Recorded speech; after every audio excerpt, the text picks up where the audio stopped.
నమస్కారం సార్. మీ మీ పేరండి? నా పేరు శ్రీనివాసమూర్తి. శ్రీనివాసమూర్తి గారు. సార్, మీరు సెకండ్ లైఫ్ హాస్పిటల్ ఎందుకు అప్రోచ్ అవ్వడం జరిగింది సార్? అంటే నేను ఈ మెడికల్ ఫెటర్నిటీలోనే చాలా సంవత్సరాల నుంచి ఉన్నాను సార్. నాకు సుమారు ఒక 70-80 వేల మంది డాక్టర్లు కూడా పరిచయం ఉన్నారు.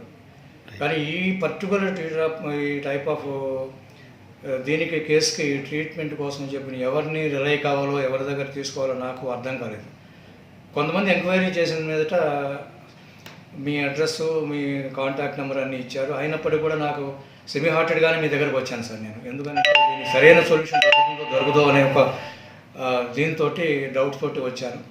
వచ్చి కలిసి మీ ప్రొఫైల్ తెలుసుకున్న తర్వాత మీరు మాట్లాడే విధానాన్ని బట్టి మీకున్న కొంచెం ఇంటర్నల్ నాలెడ్జ్ కూడా సమ్హౌ ఐ వాజ్ ఇంప్రెస్డ్ చెప్పాలండి. ఎందుకంటే ఈ ఎనాటమీ, ఫిజియాలజీ, ఈ ఫార్మకాలజీలో నేను I have seen the ends of it యాక్చువల్గా చెప్పాలంటే.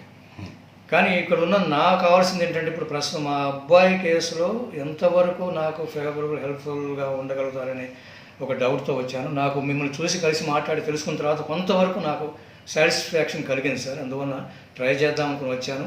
మీరు ఒక 4 రోజులు మందులు ఇచ్చారు. అవి క్రమం తప్పకుండా వాడుతూ మేము గమనిస్తూ చాలా I was very keen sir to observe his changes, positive changes ఉన్నాయా లేవా అని చెప్పి కీన్గా అబ్జర్వ్ చేస్తూనే ఉన్నాను. 15 రోజులు 20 రోజులకి ఒక 10-20% మార్పు కనిపించినట్టుగా అనిపించింది. ఆ ఇంట్లో ఫ్యామిలీ మెంబర్స్ కూడా ఇదే అభిప్రాయంతో మేము కోయిన్సైడ్ అయ్యి చూద్దాం ఇంకొక 20 రోజులు, ఒక 4 రోజుల వరకు కానీ మనకు ఒక ఐడియా రాదని సార్ కూడా చెప్పారు. కాబట్టి మేము ఆ 4 రోజులు కూడా చూసిన తర్వాత ఒక 30-40% డెవలప్మెంట్ కనిపించింది సార్. అతని బిహేవియర్లో కానీ, హ్యాబిచువల్ దీనిలో కానీ, డైలీ వర్క్ ఆస్పెక్ట్స్లో కానీ మొత్తం ఒక 4 రోజులకే నాకు మంచి ఇంప్రూవ్మెంట్ కనపడింది సార్.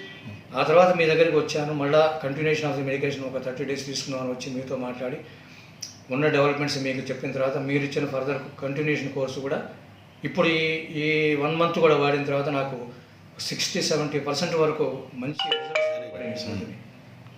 ఆల్మోస్ట్ నాకు ఎదురుగా కనబడట్లేదు కానీ ఆ ఆల్కహాలిక్ ఇది టింజి తీసుకోమనేది అతని దగ్గర కనపడుతున్నట్టుగా లేదు నాకు. నేను అడిగాను అతన్ని కూడా, ఏరా మరి ఇది లేకుండా ఉండటం కష్టం కాదు, ఇంత అలవాటు అయిన తర్వాత నువ్వు ఎలా ఉండగలుగుతున్నావు, ఏమిటి నువ్వు ట్రై చేయలేదా అని చెప్పి అడిగితే బలవంతం చేసిన తర్వాత చేశాను డాడీ 2-3 సార్లు, కానీ నేను తీసుకోవాలని ఇది కనపడలేదు నాకు. ఎవర్షన్ కొంచెం అవసరం లేదన్నట్టుగా వచ్చి నేను బయట పారబోసాను కూడా సంఘటన ఉన్నాయి 2-3 సార్లు అని చెప్పాను సార్. మరి అది ఎంతవరకు నిజమో తెలియదు కానీ ఇప్పుడు మాత్రం 90% ఆల్కహాల్ జోలికి వెళ్ళలేదు. అంతవరకు నాకు కన్ఫర్మ్గా చెప్పగలను. ఇప్పుడు వచ్చి మీ దగ్గర ఈ మెడికేషన్ తీసుకుని ఇది కూడా ఒక 4 రోజులు వాడిన తర్వాత ఎలా ఉంటుందో మీకు నేను ఫేవరబుల్గా ఇంకా బాగా అతను బిహేవియర్లో కానీ ఇన్నాడు అసలు జాబ్ కూడా మానేసి ఇప్పుడు 10 lakhs ఇది సార్ అతనిది ప్యాకేజ్, 10 lakhs ప్యాకేజ్. అది కూడా అతను వదిలేసి వచ్చి ఇప్పుడు నేను మంచి జాబ్లో కానీ లేకపోతే ఏదైనా చిన్న బిజినెస్ దీనిలో కానీ పెట్టి నా మైండ్ని డైవర్ట్ చేసుకుని నా యాక్టివిటీస్ని ఇలాగా డెవలప్ చేసుకుని ఉందాం అనుకుంటున్నాను అని చెప్పి నాకు ఫోర్స్ ఎక్కువ అవుతుంది సార్. Wonderful sir, wonderful.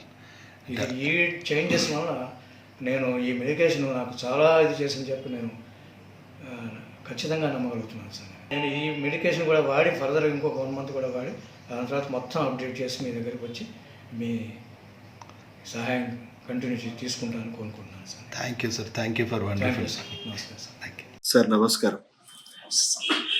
ఏంటి సార్, ఏ సమస్య కోసం వచ్చారు సార్ మీరు ఇక్కడికి? పిల్లలు డ్రగ్స్ వల్ల ఇదైపోయారు సార్. ఓకే. ఇదైపోయి ఇంట్లో చాలా గడబడి చేసి డోర్ కుట్టడము. ఎన్ని సంవత్సరాల నుంచి ఏమేమి డ్రగ్స్ అలవాటు ఉండే సార్? ఇంత ముందుకు కాలేజ్ చేస్తున్నప్పుడు నార్మల్గా పోయిండు. ఓకే. కాలేజీలో పోయినాక అన్ని చెడు అలవాటు అయ్యి నాకు అంతలా చిన్న ఇంట్లో అడవిలతో కొన్ని ప్రాబ్లమ్స్ వచ్చి నాకు టెన్షన్ లేకపోయి పక్షవాతం వచ్చింది. అరే బాప్రే. పక్షవాతం వచ్చి నాకు దొరికింది టైం. ఈయన టైం దొరికింది. ఎట్లా మా అయ్య లేవాడు, ఈయన తోడు ఏంది నేను ఎంజాయ్ అంటే ఎంజాయ్ చేసుకోవాలి, ఎంజాయ్ చేసుకోను. ఓకే. ఎంజాయ్ చేసుకుని నేను మళ్ళా నార్మల్కి వచ్చే వరకు ఈయన చేయి దాటిపోయింది. ఓకే. చేయి దాటిపోయినాక ఏం చేయాలనే ఆలోచనతోటి రిహాబిలిటేషన్ ఇంట్లో గొడవడయి కొట్టుకోవడం కాడికి వచ్చింది మాకు. ఏమేమి సార్? గంజాయి, ఉందో ఆకలేక ఉంటుంది కదా అవును అది drugs. ఇవన్నీ అన్ని చెడు అలవాటు ఆల్కహాల్, స్మోకింగ్ అన్ని అన్ని ఉంటాయి. సిగరెట్లు అన్ని అన్ని తాగడం ఓకే ఇక తాగుడైతే ఇంట్లోకే తెచ్చుకొని తాగడం స్టార్ట్ చేశాను. ఓకే ఇక నేనేమో ఏం చేయలేను కదా, అదే ఏమన్నా అంటే ఇట్లా నోకేషన్ కింద పడతాడు ఆయన. అది మీరు వీక్ అయినని ఇంకా కాన్ఫిడెన్స్ ఎక్కువైపోయింది. ఆయన ఇంట్లోనే తెచ్చుకొని ఇక తాగడం స్టార్ట్ స్టార్ట్ చేశారు. చేశాను. ఎట్లా ఎన్ని సంవత్సరాల నుంచి సార్ ఆయనకు అలవాటు అయ్యి? ఆయనకు దగ్గర 3 సంవత్సరాలు అలవాటు. 3 సంవత్సరాలు 3 అలవాటు అయ్యి. సంవత్సరాలు అలవాటు. ఇక సో నాకు రీహాబ్ చేసిర్రు, ట్రీట్మెంట్ చేయించారు, ఎప్పుడు ఏమైనా లాభం ఉండేనా రీహాబ్ చేసినాక? రియాబ్ చేసినప్పుడు మంచిగా కంట్రోల్కి వస్తుంది. మళ్ళా రియాబ్కి మంచిగా అయింది కదా అని బయటికి అందుకే తీసుకొచ్చినాక మళ్ళీ అదే పాత, మళ్ళీ అదే పనిలో ఉన్నాడు. అదే బయటకు పాత. వచ్చిన వెంటనే. దోస్తాను కరెక్ట్ అవుతుంది, ఓకే మళ్ళీ పోయే టైం మళ్ళీ స్టార్ట్ అయింది. ఓకే ఓకే ఏ చేయి ఎంత చేసినా 3 సంవత్సరాలు అయినా నేను అట్లనే ఏం కూడా ఏం కాలే. అదే ఏ మీ మెడిసిన్ వాడిన సంది ఉమ్. ఆ రియాబ్లోనే వేసి మీ మెడిసిన్ స్టార్ట్ చేసి స్టార్ట్ చేసేటప్పుడు కంట్రోల్ లేడు కాబట్టి మొత్తం మీకు రిహాబ్ లో వేసి మన మందులు వాడేమని చెప్పాం. వాడింది. అది ఆ మందులో ఆ రియాబ్లోనే ఎందుకంటే మీకు కంట్రోల్ లో లేడు కాబట్టి టెంపరీగా రిహాబ్ లో ఏమని చెప్పినాం. చెప్పినా కూడా ఆయన చేసే చేసే పరిస్థితి లేదు. ఇక ఆ సార్ని ఇక బతలాడి, సార్ ఇది నీతోటి అవుతుంది మాతోటి కాదు, నువ్వే చేయాలంటే ఆయన కూడా అన్నాడు ఇట్లాంటి మేము అస్సం చూసినామా, వీళ్ళు చెయ్యరు, వాళ్ళు మానుకోరు, వీళ్ళ సందే ఇంతే, ఒక్కసారి అయితే ప్రయత్నం చేశారు, ఆ దేవుని దయ ఎట్లన్నా కానీ నువ్వు చేసే ప్రయత్నం నువ్వు చేయి, నేను చేసే ప్రయత్నం నేను చేస్తా అంటే గుడ్. సరే నీ మీ మాట కాదని కూడా నేను చేస్తా అన్నకి మళ్ళీ రిహాబ్ నుంచే మన మందులు వేసారు ఇనిషియల్. రియాబ్ నుంచి స్టార్ట్ చేసినాం. Very good. రియాబ్ నుంచి స్టార్ట్ చేసినాక మధ్యలో మా తమ్ముడి పెళ్ళి వచ్చింది. మా తమ్ముడి పెళ్లి రాగానే వాళ్ళు రియాబ్లో 3 పేర్లు కొట్లాడదు రియాబ్ వాళ్ళ ఇష్యూస్ ఫ్యామిలీ విషయం. వాళ్ళు కొట్లాడుకునే కూరలకు ఛాన్స్ దొరికిందని డోర్ గుద్దుకొని అందరు బయటకు వచ్చేసారు. బయటకు వచ్చేసి బయటకు వచ్చే వరకు మా ఊరు ఇంటికి వచ్చింది. ఇంటికి వస్తే మాకు భయం అవుతుంది, చేయి దాటిపోయినాడు, ఏం చేస్తాడు పగ, అదే మమ్మల్ని ఏం చేస్తాడు అని మాకు భయం భయం భయం అయింది. ఆయన ఇంట్లో అందరు భయపడుతుంది, నేనేం భయపడా, ఈయన మళ్ళీ ఎట్లయినా పట్టిస్తాను, నేనైతే ఇడిచిపెట్టి అమ్మో ఈడి చేయి దాటిపెట్టి ఇల్లంతా ఆగం చేసి లక్షలు ఖర్చు పెట్టినాం, ఇప్పుడైతే ఈయన ఇడిచిపెట్టి ముచ్చట్లేదని ఇక ఆయనను ఎప్పుడైతే ఇంటికి వచ్చిందో ఇంటికి రాగానే ఇక మెల్లగా మెడిసిన్ తీసుకున్నాను. తీసుకొని ఇక అరే సరే నేను ఇక తోలియా ఈ మెడిసిన్ మాత్రం తాగా అని మన మెడిసిన్స్ నిన్ను మాత్రం ఇడిచిపెట్టలేదు. ఈ మెడిసిన్ ఎప్పుడైతే నేను నీ గురించి తెచ్చానో ఈ మెడిసిన్ మొత్తం నువ్వు తాగాలి, తాగితేనే నేను ఇంట్లో ఉండనిస్తాను, లేదంటే నిన్ను లైఫ్ లాగా వేరే రియాబ్ చేస్తాను కనపడకుండా, నేను నీకు కనపడదు నువ్వు మాకు కనపడదు, లైఫ్ లాగా చేసేస్తాను నిన్ను అని అంటే పరిస్థితి. ఇక అది అప్పుడు భయానికి తాగుతా, మీరు ఏం చేసినా నేను తాగుతా, సరే మంచిది రా ఇట్లా అయితే ఉండు మేమే ఇంట్లోనే ఉంచుకుంటాం అని భయం, అదే భయం పెట్టుకుంటూ ఉన్నాం. ఇప్పుడు ఆనందాలన్నీ ఇప్పుడు కోట్ల చేస్తాం, కోట్ల డ్యూటీ దొరికి. ఇప్పుడు అన్ని బంద్ చేసి ఇప్పుడు ఎన్ని నెలలు అయింది సార్ మన ట్రీట్మెంట్? ఎన్ని నెలలు అయింది? దగ్గర దగ్గర ఇప్పుడు 17th కోర్స్ కదా ఇప్పుడు నడుస్తుంది. సో మొదటి 6 నెలలు ఎట్లా ఉండే, మనకి ఎంత ఇంప్రూవ్మెంట్ వచ్చింది? మాత్రం జర గంటలు పెట్టారు సార్, జర కంట్రోల్లో లేరు పూర్తిగా, లేడు ఆయన. మీకు మినిమం 6 to 8 months లో కంట్రోల్కి వస్తాడు అని ముందే చెప్పినాం. 6 నెలలు మాత్రం జర ఇబ్బంది పడ్డాం ఆయనతో. ఓకే, కంట్రోల్కి వచ్చినాక 6 to 8 months తర్వాత కంట్రోల్కి వచ్చినాక ఇంకా మొత్తం కంట్రోల్కి వచ్చేస్తుంది, ఇక కంట్రోల్లో మొత్తం బయటకు వచ్చేస్తున్నాడు. ఇప్పుడు ఇన్స్పిరేషన్ అయినా ఓకే, ఇప్పుడు మీరు నిశ్చింతగా బయట పోయినా కూడా ఇప్పుడు ప్రశాంతంగా వండుకోగలుగుతున్నారు. ఇప్పుడైతే ఇంట్లో అయితే ప్రశాంతంగా ఉంటున్నాం. అదే తిన్న బుక్కడైనా పెయిన్ పడుతుంది. అదే ఇప్పుడు ఆయన బయటికి పోతే ఏమై వస్తాడో తెలియదు అనే పరిస్థితి నుంచి ఇప్పుడు మీరు ఆయనను కాన్ఫిడెంట్ గా బయట వదిలిపెట్టినా కానీ ఏం చేసినా కూడా ఏమంటే ఫోన్ కొడతా, అదే ఏమైంది ఎంత అవుతుందో టైం, అదే వస్తున్నా డాడీ అంటే. ఇప్పుడు బిహేవియర్ కూడా మంచిగా అయిందా? అప్పట్లాగా గొడవ పడ్డం అట్లాంటి? నేనే తిడతా, అదే ఇప్పుడు మీరు తిడితే ఆయన పడుతున్నాడు, నేను నా ఇష్టం వచ్చినట్టు తిడతా, గమ్మునుంటాడు. బిహేవియర్ కూడా మారిపోయింది చాలా మళ్ళీ పాత కథకు వచ్చాను, మంచిగా మైండ్ మంచిగా సెట్ అయిపోయింది, పని చేసుకుంటున్నాడు. కూడా పెళ్లి చేద్దామని చూస్తున్నాను. Very good, all the best. So ఇంకా కొంచెము ఆయన బ్రెయిన్ బిహేవియర్ డోపమిన్ షిఫ్ట్ అనేది అవ్వాలా. సో ఆల్మోస్ట్ దగ్గర పడ్డది, బట్ మనం దగ్గర పడ్డది కదా అని ఎక్కడ లైట్ తీసుకోకండి.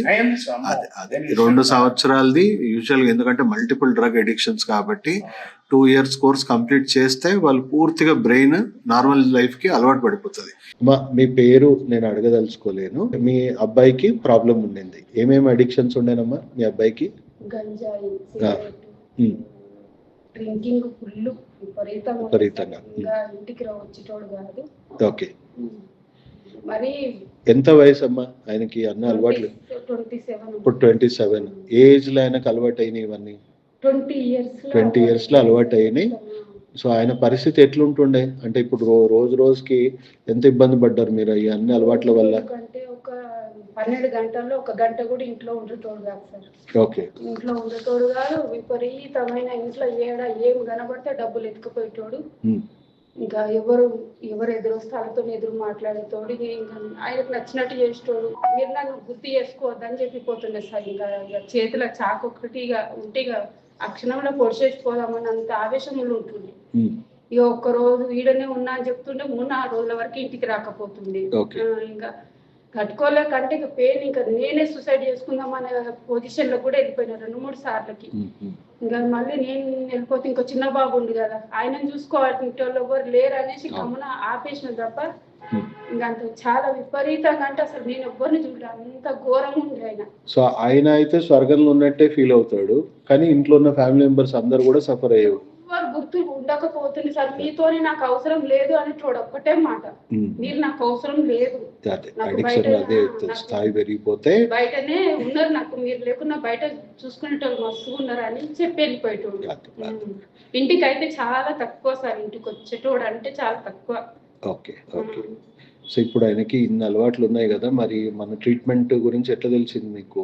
నేను యూట్యూబ్ లో చూసినాను సార్. యూట్యూబ్ లో చూసాను. కాకపోతే అన్ని చూసిన తర్వాత నాకు ఇంట్లో అందరిలో బెస్ట్ లో సాగర్ సారే అని నాకు నా మనసుకు నమ్మకం అనిపించింది. సరే ఒక్కసారి వెళ్తే చూస్తే నాకు దగ్గర కాదు కదా సార్, ఇక్కడ ఇంత దూరం ఏం ఇన్ని కాలం చూసినా కదా, ఇది ఒక్కసారి ట్రై చేస్తాను వచ్చిన. కానీ అసలు నేను ఇంత తొందరగా ఇది అయిపోతుందని అసలు అనుకోలే. ఒక 15 రోజుల్లో చాలా వరకు తగ్గిపోయింది. ఫస్ట్ 15 days లోనే మీకు చేంజెస్ స్టార్ట్ అయిపోయింది, తెచ్చిపోయింది. కాకపోతే ఏమైందంటే ఇప్పుడు తగ్గిపోయిందని మళ్ళీ తొందరగా మానేసి అనుకోరైపోతే డబుల్ అయిపోతుందేమో అనేసి సార్ చెప్పిన కాడికి అట్లనే కంటిన్యూ చేసినాం. ఇప్పుడు ఫుల్ పర్ఫెక్ట్ గా ఒక 2 months లో మొత్తం ఏది లేకుండా అయిపోయింది.